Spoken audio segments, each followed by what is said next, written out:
이상입니다. 오늘 말씀 같이 읽겠습니다. 우리 창세기 38장 1절에서 11절 말씀입니다.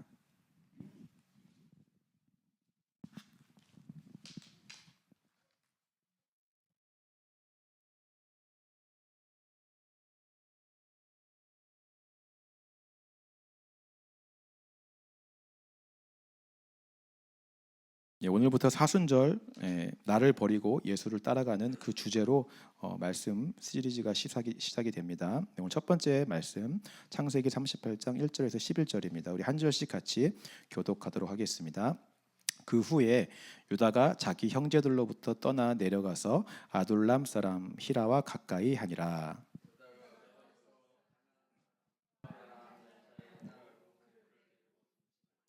그가 임신하여 아들을 낳음에 유다가 그의 이름을 에리라 하니라. 그가 또 다시 아들을 낳고 그의 이름을 셀라라 하니라. 그가 셀라를 낳을 때에 유다는 거십에 있었더라.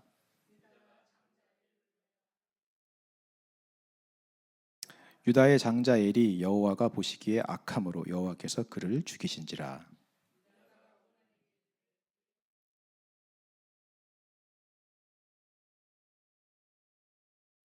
오나니 그 씨가 자기 것이 되지 않을 줄 알므로 형수에게 들어갔을 때에 그의 형에게 씨를 주지 아니하려고 땅에 설정하매. 11절 같이 읽겠습니다. 시작. 유다가 그의 며느리 다말에게 이르되 수절하고 내 아버지 집에 있어 내 아들 셀라가 장성하기를 기다리라 하니 셀라도 그 형들같이 죽을까 염려함이라. 다말이 가서 그의 아버지 집에 있으니라. 아멘. 여러분, 저와 여러분들이 오늘 궁극적으로 신앙생활을 하는 이유는 점점 나는 죽고 내 안에 새로운 생명으로 오신 예수 그리스도가 살아서 역사하시게 하기 위함인 줄 믿습니다. 내 뜻은 점점 사라져야 되고요. 하나님의 뜻이 나의 뜻이 되고 하나님의 원함이 나의 원함이 되어서 살아가는 것이 신앙생활의 목적이며 이유라고 하는 것입니다. 물론 이 삶이 굉장히 쉽지는 않습니다. 원래 타락한 인간의 본질은 철저하게 이 자신의 욕망과 원함에 따라서 살아왔기 때문에 그래요. 여러분들이 다 기억하시겠지만 구원받기 전에 우리의 모습을 보면 오직 육신의 이 본질에 따라서만 살아가는 모습을 보였습니다. 그러니까 죄와 사망의 법이 내 안에 주인이 되어서 우리는 그 죄의 노예가 되어서 살아갈 뿐인 것이죠. 그러니까 아무리 세상의 기준으로 우리가 선하게 살고 착한 일을 하고 좋은 성품을 가진 것처럼 보인다 할지라도 결국 그 안의 본질은 죄와 사망의 법을 만족시키는 길, 나의 뜻을 이루고 나의 원함을 이루고 나의 욕망을 채우는 길이었다라고 하는 것입니다. 그런 삶을 살다가 예수님을 만나고 예수님의 십자가로 인해서 우리가 구원받게 되면 그토록 우리 안에서 주인 행세하던 이 죄와 사망의 법은 죽게 되고요. 새로운 생명의 성령의 법이 태어나게 되는 줄 믿습니다. 그때부터는 완전히 모든 것이 다 새롭게 변하게 되죠. 나를 위해 살아가는 삶이 아니라 그때부터 정말 예수를 위해서 살아가는 삶으로 목적이 바뀌게 되는 것입니다. 더 이상 죄와 사망의 법이 아니라 새롭게 태어난 이 생명의 성령의 법의 인도하심을 받으면서 우리가 살아가게 되는 거죠. 그 삶이 바로 거룩의 삶이고 신앙생활의 목적이며 이유라고 하는 것입니다. 그렇게 순종하며 살아갈 때 나의 뜻은 점점 죽게 되어지고 하나님의 뜻이 이루어지는 것이죠. 근데 또 안타까운 것은 그렇게 구원받은 이후에 우리가 이렇게 잘 살아가야 될 텐데 이 거룩의 삶조차도 쉽지 않다라고 하는 것입니다. 이 안에 나의 뜻을 자꾸 이루려고 하는 죄와 사망의 법은 이미 패배했고 이미 죽었음에도 불구하고 끊임없이 다시 살아나서 역사하려고 애를 쓰기 때문에 그래요. 우리가 느헤미야를 통해서도 보았지만 이 원수들의 회방과 공격은 끝날 때까지 끝이 안 나잖아요. 결국은 사람들을 또 실패하게 만들고 넘어뜨리게 만들어요. 다시 우리 안에서 주인 행세를 하기 위해서 그들은 계속해서 우는 사자와 같이 두루 삼킬 자를 찾아다니면서 우리를 넘어뜨리려고 하는 것입니다. 굉장히 치열한 영적 전쟁터를 우리가 살아갈 수밖에 없는 것이죠. 사도 바울이 오호라 나는 공고한 사람이로다라고 고백한 것처럼 우리 안에서 죄와 사망의 법과 생명의 성령의 법이 끊임없이 치열하게 싸우고 있는 것입니다. 참 감사한 것은요, 그런 치열한 싸움에서 이미 저와 여러분들의 승리가 약속되었다라고 하는 사실입니다. 이렇게 믿으십니까? 십자가를 통해서 2000년 전에 이미 예수님이 승리를 약속해 놓으셨어요. 그분이 십자가에서 죽으시고 부활하신 그 순간 모든 죄와 사망의 권세는 힘을 잃고 패배하고 무너진 줄 믿습니다. 승리의 근거가 이미 마련되었어요. 오늘 우리가 그 승리를 믿음으로 취한다면 오늘 우리 가운데 있는 모든 영적 전쟁에도 저와 여러분들이 승리할 줄 믿습니다. 승리가 약속된 싸움이기 때문에 치열하고 힘들고 어려운 길이지만, 영적 전쟁터이지만 우리가 기뻐하며 천국을 누리며 살아갈 수 있다라고 하는 것입니다. 우리가 그 삶을 계속 살아가면 점점 나의 뜻은 죽게 돼요. 내 본질은 죽게 되고 죄와 사망의 법은 힘을 잃게 되고 내 안에 생명의 성령의 법을 따라서 그 법이 인도하는 하나님의 뜻을 이루는 삶을 우리가 점점 살아가게 되는 거예요. 하나님의 뜻이 나의 뜻이 되고 하나님의 마음이 나의 마음이 되어서 일치가 되어지는 거죠. 그래서 우리가 이런 찬양들 많이 고백하잖아요. 하나님의 꿈이 나의 비전이 되고, 간절히 그렇게 되기를 소망하는 마음으로 지은 찬양들입니다. 아버지 당신의 마음이 있는 곳에 나의 마음이 있기를 원해요. 그렇게 안 되기 때문에 그렇잖아요. 우리는 내 마음 있는 곳에 하나님이 있기를 원하고 내 꿈을 하나님이 이루어 주시기를 바라는데 반대로 돼야 되잖아요. 내 뜻은 죽고 하나님의 뜻이 이루어져야 되고 생명의 성령의 법이 나를 인도해 가야 된다는 간절함으로 우리가 이런 찬양들도 부르는 것입니다. 오늘 저희 교회가 존재하는 이유가 저는 바로 이것이라고 생각해요. 이 플래그십 처치가 세워진 목적은 바로 나의 뜻은 죽고 하나님의 뜻이 이루어지게 하는 데에 모든 에너지를 쏟게 하기 위해 이 교회가 세워진 것을 믿으시기 바랍니다. 여기에 가장 많은 에너지를 투자하고요, 이것을 가장 먼저 훈련하는 교회가 되었으면 좋겠어요. 그래서 제가 새가족 온보딩 프로그램을 할 때 항상 늘 말씀드리고 여러분들에게도 이미 여러 번 말씀드렸지만 한 번 더 말씀을 드리면, 사람이기 때문에 자기의 뜻이 있잖아. 이 본질이 원하는 욕망과 원함과 선호하는 기호가 다 있습니다. 저희 교회는 성가대가 없으니까 늘 성가대 예를 들지만, 성가대 피아노를 왼쪽에 놓을 것인가 오른쪽에 놓을 것인가로 별것 아닌데 교회가 이런 걸로 자주 싸우거든요. 자, 옳고 그름은 없잖아요. 왼쪽에 놓든지 오른쪽에 놓든지 여기 옳고 그름의 문제는 아니에요. 근데 사람마다 연령대가 다르고 자라온 환경이 다르고 배워온 지식이 다르고 체험해온 경험과 문화와 학력과 이런 모든 것들이 다르기 때문에 왼쪽을 좋아하는 사람이 있을 수도 있고 오른쪽을 좋아하는 사람이 있을 수도 있는 것입니다. 자, 그럴 때 대부분의 교회는 어떻게 하냐면요, 이 문제를 해결하기 위해 온 에너지를 투자합니다. 함께 회의도 하고요, 소통도 하고요, 가장 좋은 모두가 만족하는 피아노의 위치를 찾기 위해서 엄청나게 애를 많이 써요. 모든 교육자들부터 시작해갖고 리더들, 성도들이 다 나서갖고 누구도 이 일 때문에 마음 상하는 사람이 없게 하려고, 누구도 이 일 때문에 상처받아서 교회 안 나가게 하려고 피아노가 모두가 윈윈하는 가장 완벽한 자리에 올 수 있도록 온 에너지를 거기에 쏟는 거예요. 1대1로 사람을 만나기도 하고 밥 먹으면서 이야기하기도 하고, 어떨 때는 아예 요 앞에 무대를 더 확장시켜서 피아노가 어디에 있든 괜찮게 보이게 만들기도 하고, 자꾸 자기 주장을 세게 하는 사람은 다른 일을 맡겨서 거기에 신경을 뺏기게 만들기도 하고, 여러 가지 온 일을 다 모든 방법을 동원해서 이 문제를 해결하려고 에너지를 기울이는 거죠. 저는 물론 그런 것도 교회가 할 수 있는 하나의 방법이고 목회의 모습이라고 생각을 합니다. 근데 저희 교회는요, 그런데 에너지를 투자하기 이전에 먼저 가서 왼쪽을 원하는 마음, 오른쪽을 원하는 마음을 내려놓으십시오 라고 하는 교회라고 하는 거예요. 이 마음을 먼저 내려놓는데 여러분들의 에너지를 투자하십시오 라고 말하는 것이 저희 교회의 사명인 줄 믿습니다. 그 이후에 의견도 조절할 수 있고 회의도 할 수 있고 소통도 할 수 있는 거죠. 사실 근데 내 뜻을 먼저 내려놓으면 의견을 조율할 필요가 없어요. 서로 양보하겠죠. 아유, 집사님 뜻대로 하세요. 집사님 말씀이 맞습니다. 내 뜻을 버리면 그렇게 되는 것입니다. 여러분, 여기에 에너지를 쏟아야 되는 가장 큰 이유는 내가 원하는 뜻이 죽고 내 목소리가 잠잠해져야지 내 안에 계시는 예수님의 생명의 소리를 들을 수 있기 때문에 그렇습니다. 내 소리가 잠잠해지지 않으면 우리는 결단코 생명의 성령의 법의 소리를 들을 수가 없어요. 그 인도함을 받을 수가 없는 것입니다. 그 인도함을 못 받으면 하나님의 뜻이 무엇인지도 모르게 돼요. 계속 내 뜻만 주장하며 살게 됩니다. 죄와 사망의 법에 끌려다닐 수밖에 없어요. 그러면 여러분 교회 안에서 그동안 여러분들이 섬기셨던 많은 교회 안에서 꼭 그런 분들 계시잖아요. 점점 내 목소리가 커져요. 내 주장만 세져요. 옳다 그르다 맞다 틀리다만 주장하는 사람들이 생기게 돼요. 선악과를 따먹은 인간의 본질, 내가 하나님의 자리에 앉아서 맞다 틀리다 옳다 그르다를 심판하는 그 본질만 남게 되는 모습을 보여주는 것입니다. 그래서 오늘 우리가 이것에 에너지를 쏟고 훈련하는 이유는 철저하게 나를 죽이고 하나님의 뜻이 무엇인지 알기 위해서예요. 그리고 그 하나님의 뜻에 순종하기 위해서임을 여러분 믿으시기 바랍니다. 오늘 본문은요, 그런 점에 있어서 굉장히 좋은 예가 되는 본문입니다. 우리 다 같이 창세기 38장 1절 3절 말씀을 다시 한번 읽어볼게요. 같이 읽겠습니다. 시작.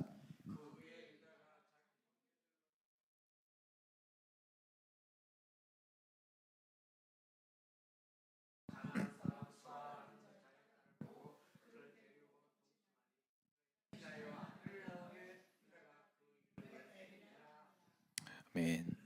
자, 여러분 오늘 본문을 볼 때요, 두 가지 먼저 이해하고 계셔야 되는 문화적 배경이 있습니다. 첫 번째가 뭐냐면요, 장자의 중요성이라는 것입니다.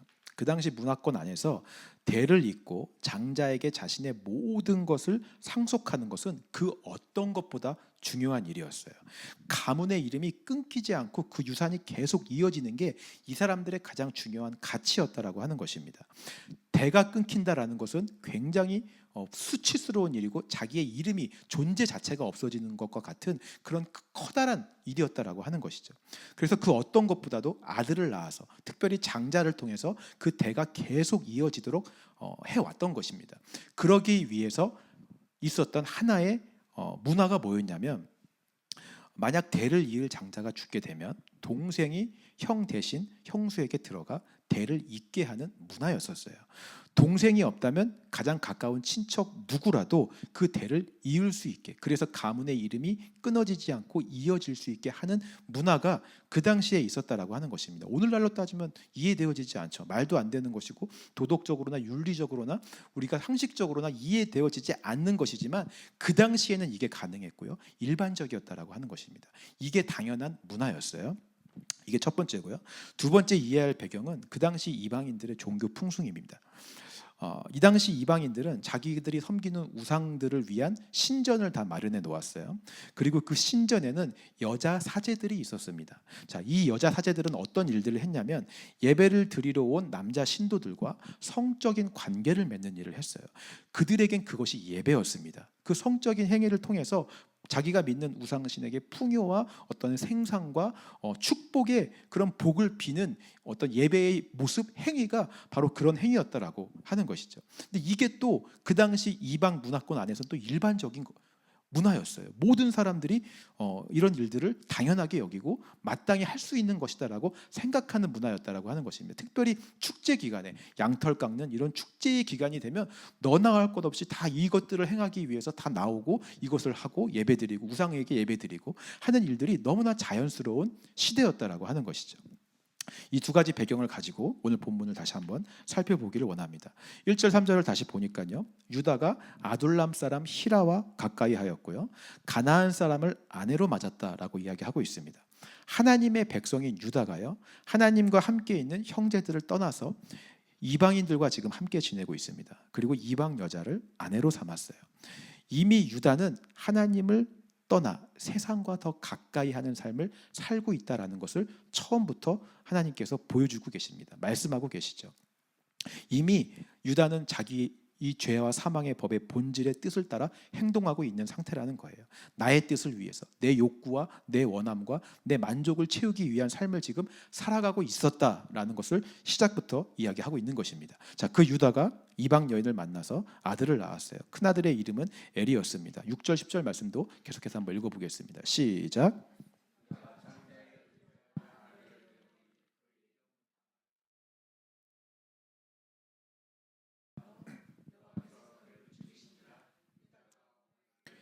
내 형수에게로 들어가서 남편의 아우된 본분을 행하여 내 형을 위하여 씨가 있게 하라. 오나니 그 씨가 자기 것이 되지 않을 줄 알므로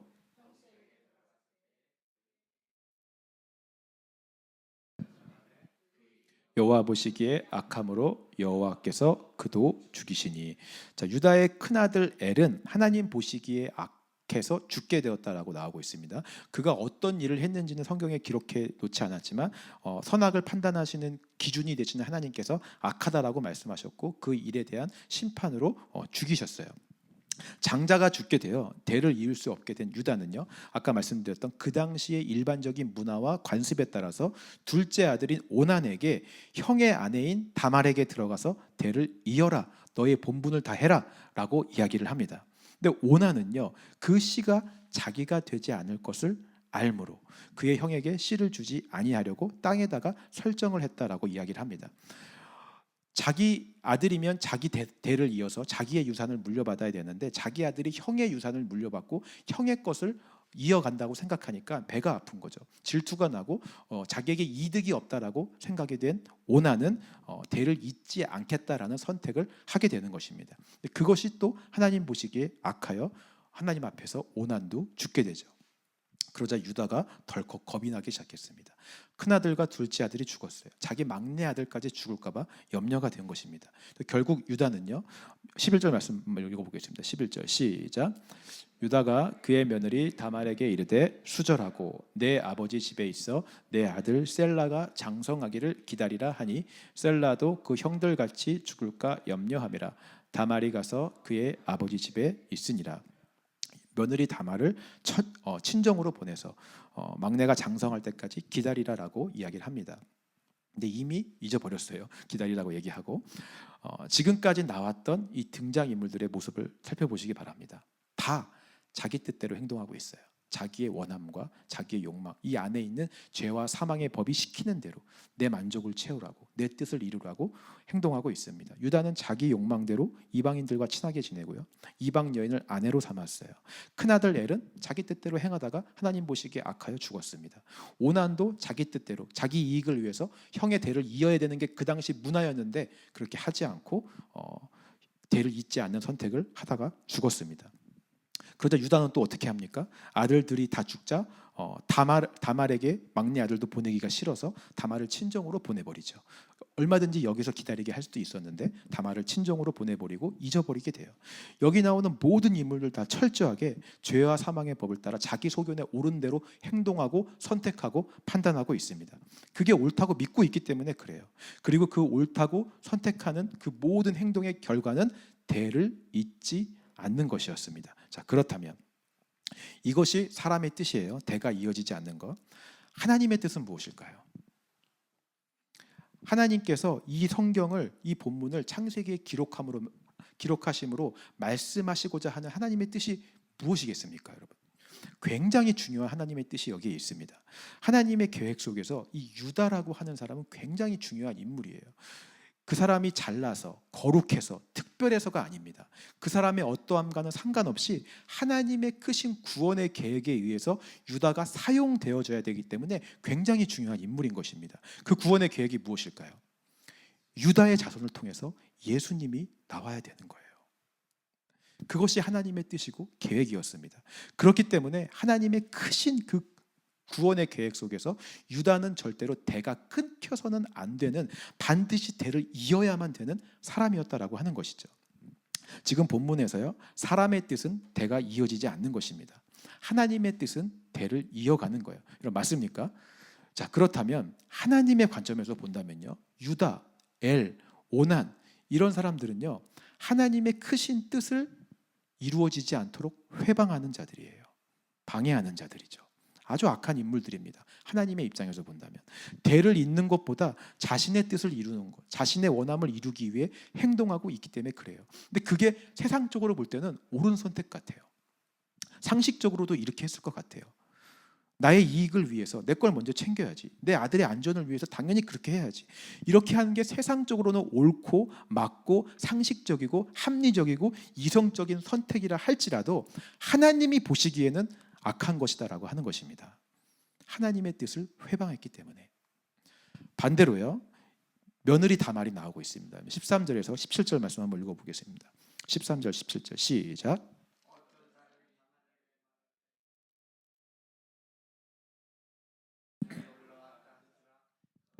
과부의 의복을 벗고 너울로 얼굴을 가리고 몸을 휩싸고 딥나길 곁 에나임 문에 앉으니 이는 셀라가 장성함을 보았어도 자기를 그의 아내로 주지 않음으로 말미암음이라. 그가 얼굴을 가리었으므로 유다가 그를 보고 창녀로 여겨 길 곁으로 그에게 나아가 이르되 청하건대 나로 내게 들어가게 하라 하니 그의 며느리인 줄을 알지 못하였음이라. 그가 이르되 당신이 무엇을 주고 내게 들어오려느냐. 자, 다말이요, 이제 시아버지가 자기가 사는 곳으로 이제 온다라는 소식을 들었습니다. 근데 막내 아들은 이미 성인이 되었음에도 불구하고 마땅히 대를 이어서 해야 될 그 문화를 유다가 지키지 않고 대를 잇게 할 생각이 없다라는 것을 다말이 알게 되었어요. 그러자 다말이 어떻게 하냐면 과부의 옷을 벗고 창녀로 이제 분장을 하기 시작합니다. 여기서 창녀에 쓰인 히브리어 단어는 돈을 받고 몸을 파는 그런 일반적인 창녀가 아니라 아까 제가 얘기했던 신전에서 일하는 여사제를 가리키는 단어예요. 그러니까 처음에 말씀드렸듯이 이방 신전에서 예배를 드리러 온 성도들과 성적인 관계를 맺어서 예배를 드리는 그 여사제로 분장을 지금 한 것입니다. 다말이 유다에 대해서 너무 잘 알고 있어요. 유다가 평상시에 어떻게 생활했는지, 그가 이방 문화에 굉장히 익숙하게 빠져 있었고요. 이방 여자 사람들과 친하게 지내고 이방 여자를 아내로 맺어서 이방인들이 신전에서 하는 그런 행위들을 너무나 익숙하게 잘 하고 그것이 아무렇지도 않은 사람이라는 것을 다말이 잘 알고 이용한 것입니다. 그래서 똑같이 다말도 그 신전의 여사제로 분장을 하고 유다를 만나서 그에게로 들어가서 대를 잇게 되는 행동을 지금 하고 있는 것입니다. 자, 이 장면 여러분, 인간의 도덕과 기준으로 한번 보시기 바랍니다. 다말 어떤 사람입니까? 굉장히 나쁜 사람이죠. 시아버지를 속였어요. 그러기 위해서 당시에 성행하던 이방인들, 우상신전에서 행해지는 그 행위를 이용했습니다. 방법도 아주 나쁜 방법을 이용했죠. 거짓과 속임, 비도덕적인 행동을 한 정말 부끄럽고 손가락질 받을 만한 여자가 다말이에요. 하나님의 계획에서 본다면 어떻습니까? 다말은 하나님의 뜻대로 하나님의 선하신 계획을 이루는데 선한 일을 한 사람이 되는 거예요. 하나님의 뜻에 따라 행동하고 움직인 사람이 되는 것입니다. 여러분, 이 다말에게 지금 가장 중요한 것은 대를 잇는 거예요. 유다의 대가 끊기지 않게 하는 것입니다. 그것을 위해서 자기의 수치도 부끄러움도 손가락질 받는 체면까지도 다 벗어던지고 스스로 몸 파는 여사제가 된다 하더라도 남들에게 시아버지를 속였다고 손가락질을 받을지라도 장자의 대를 잇는 것만 생각하고 그 일을 행했던 사람이 다말이라고 하는 것입니다. 하나님의 입장에서 본다면 다말은 선한 자였다라고 하는 것이죠. 자, 여러분, 이 내용을요 오해하지 않으셨으면 좋겠어요. 저는 지금 결코 다말이 잘했다라고 말하는 것이 아닙니다. 다말이 선택한 방법이 선하다라고 말하는 것도 아니에요. 어쩌면 다말도 이 성경이 자세히 나와 있지 않아서 우리가 모르겠지만 유다나 오난처럼 자기 욕망을 위해 이런 행동을 했을 수도 있어요. 그것이 자기에게 이득이 되기 때문에 엘의 유산과 그 기업을 자기가 소유하고 자기가 물려받기 위해서 이렇게까지 행동했을지도 모르는 일입니다. 여기서 제가 말하고 싶은 것은 누가 맞고 틀리고 옳고 그르다를 말하는 게 아니에요. 과연 우리에게 일어나는 이런 모든 일들과 상황 속에서 우리는 과연 어떤 것이 하나님의 뜻이고 어떤 것이 나의 뜻인지 분별할 수 있는 눈이 있느냐 없느냐 하는 것입니다. 오늘 본문에서 하나님의 뜻이 무엇입니까? 대가 끊어지지 않고 이어지는 거예요. 유다의 자손을 통해 예수 그리스도 메시아가 오시는 것이 하나님의 뜻입니다. 하나님의 계획의 끝은 항상 예수 그리스도예요. 계획의 완성은 예수이십니다. 그러려면 유다의 대가 끊기지 않아야 돼요. 이 뜻을 우리가 볼 수 있는 믿음의 눈이 있어야 된다라고 하는 것입니다. 그리고 그 뜻을 보기 위해선 여러분 기억하시기 바랍니다. 반드시 내 뜻이 먼저 죽어야 돼요. 내 뜻이 죽지 않으면 이 하나님의 뜻을 볼 수가 없는 것입니다. 유다를 비롯해서 그 장자와 오난 그 누구도 처음에는 하나님의 뜻을 몰랐어요. 내 뜻이 더 중요했기 때문에, 내 육신의 본질과 원함과 만족을 채우는 것이 중요했기 때문에 하나님의 크신 계획과 뜻을 누구도 분별하지 못했습니다. 그래서 그들은 다 하나님의 뜻을 회방하는 악한 자들이 되었어요. 인간적으로는 그가 한 선택들이 옳을지도 몰라요. 세상적으로는 야, 그렇게 하는 게 맞지, 당연히 그렇게 해야지, 나 같아도 그렇게 했을 거야 라는 합리적이고 이성적인 판단이었을지는 모르겠지만 하나님의 입장에서는 하나님의 뜻을 회방하는 자들이었어요. 반대로 다말은 인간적으로 볼 때는 손가락질 받고 비윤리적이다, 비도덕적이다, 욕먹을 짓을 했지만 하나님의 입장에서는 선을 이루는 자였다라고 하는 것입니다. 옳고 그름의 기준은 하나님께 있음을 여러분 믿으시기 바랍니다. 예전에도 한번 말씀드렸지만요, 예수님이 십자가에 못 박혀 돌아가실 것이다 라고 베드로에게 얘기했을 때 베드로는 절대로 내가 그렇게 되도록 두지 않겠습니다 라고 이야기합니다. 세상적으로 볼 때 베드로처럼 예수님 사랑하는 사람이 없어요. 선생님을 위해서 죽기까지 싸우겠다라고 이야기하니 얼마나 멋있어요. 진짜 예수님을 위하는구나, 정말 예수님을 사랑하는 충성된 수제자구나. 하나님의 입장에서는 베드로 어떤 사람이었습니까? 사탄아 물러가라. 예수님이 십자가에 못 박혀 죽어야 되는 게 하나님의 계획인데 그 계획을 지금 회방하고 있잖아요. 하나님의 입장에서 베드로는 사탄인 것입니다. 기생 라합도 마찬가지죠. 세상적 잣대와 기준으로 본다면 이스라엘 정탐꾼을 숨겨준 라합은 매국노예요. 나라를 팔아먹은 사람입니다. 배신자죠. 하나님의 크신 계획에서 본다면 라합은 어떤 사람입니까? 하나님의 구원의 역사를 이루는 사람이에요. 여러분, 이 하나님의 계획을 볼 수 있는 믿음의 눈이 열리시기를 주님의 이름으로 축원합니다. 오늘 유다는요, 뒤늦게 이 눈이 열렸어요. 자신의 뜻이 하나도 이루어지지 않게 되자 그때야 비로소 믿음의 눈이 열리게 된 거예요. 오늘 우리도 그렇잖아요. 내 뜻대로 다 해보았지만 다 실패하고 다 안 될 때 비로소 하나님의 뜻이 이것이었구나라고 알게 되는 것처럼 유다도 비로소 자기의 모든 뜻이 이루어지지 않게 되자 하나님의 뜻이 보이게 되었습니다. 그리고 이렇게 고백하게 되죠. 26절 말씀 같이 읽겠습니다. 시작.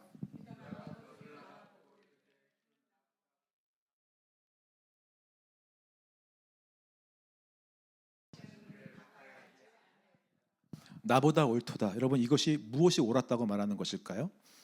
다말의 선택이 옳았고 다말의 행동이 옳았고 다말이 하는 행위들이 옳았다라고 말하는 것일까요? 하나님의 크신 계획 안에서 대를 잇는 것을 무시하고 이방 문화에 빠져서 자기 원함과 자기 욕심에 따라 행동하고 선택했던 자기보다 비록 이방 여인이지만 하나님의 대를 잇기 위해서 끝까지 노력했던 다말이 하나님의 뜻 안에서 나보다 옳은 자였다라고 말하는 것입니다. 유다가 비로소 이때가 되어서 자기의 옳음을 내려놓고 하나님의 옳음을 볼 수 있었어요. 그리고 자기의 뜻이 틀렸다라고 얘기하고 하나님의 뜻이 옳도다라고 고백할 수 있는 것입니다. 세상의 옳음이 아니라 하나님의 옳음이 무엇인지 보게 되었다라고 하는 것이죠. 오늘 저와 여러분들 가운데 일어나는 모든 일들, 모든 상황 가운데서 오늘 저와 여러분들이 이 하나님의 옳음을 볼 수 있는 눈이 열리기를 주님의 이름으로 축원합니다. 그러기 위해서는 가장 먼저 내 뜻과 내 옳음이 먼저 죽어야 돼요. 오늘 우리는 너무나 쉽게 눈앞에 일어나는 상황들을 보고 판단하고 정죄할 때가 너무나 많습니다. 좀 쉽게 판단하고 정죄하지 않도록 이것부터 내려놓는 훈련을 좀 우리가 사순절에 했으면 좋겠어요.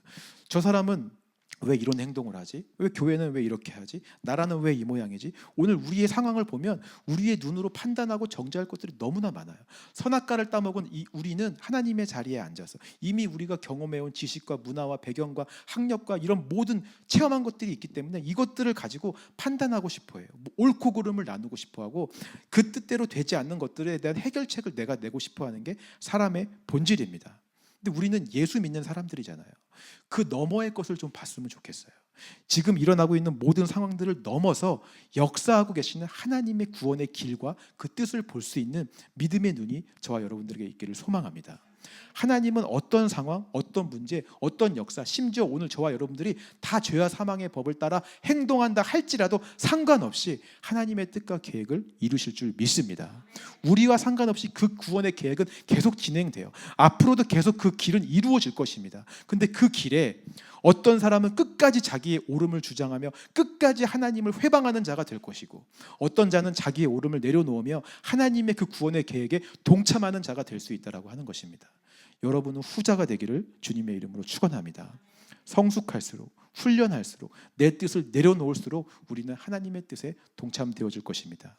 저와 여러분들에게 그렇게 하나님의 뜻을 믿음으로 바라보며 세상적으로 볼 때 옳은 사람이 아니라 하나님이 보시기에 옳도다라고 말할 수 있는 저와 여러분들이 되시기를 주님의 이름으로 축원합니다.